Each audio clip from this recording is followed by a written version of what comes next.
Hello বন্ধুরা, কেমন আছেন? আশা করি সকলে ভালো আছেন। তো চলে আসলাম নতুন একটা ভিডিওতে। তো আজকে চলে এসেছি লাউ খেতে। লাউর সাথে সাথে আর অনেক কিছু এই জায়গায় ক্ষেত আছে।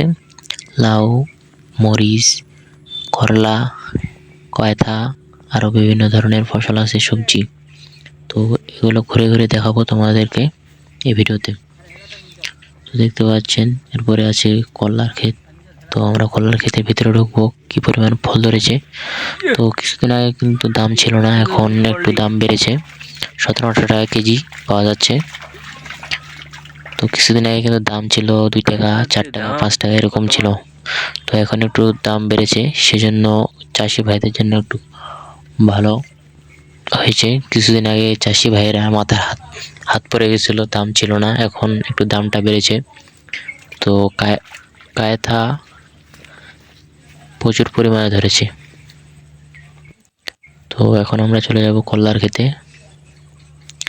সামনে দেখতেছেন কলার ক্ষেত, তারপরে মরিচের ক্ষেতও আছে, লাউ, পলটে এসব করলা, কায়থা, মরিচ সবকিছু লাগানো হয়েছে। তো দেখতে পাচ্ছেন প্রচুর পরিমাণে করলা ধরেছে। করলার কিছুদিন আগে দাম ছিল না, এখন মোটামুটি ভালো দাম আছে। মরিচও প্রচুর পরিমাণে ধরেছে। তো সাধারণত এই সময় বর্ষার সময় কিন্তু মরিচের দাম অনেক বেশি হয়ে থাকে, তো সেজন্য মরিচ লাগানো হয়েছে।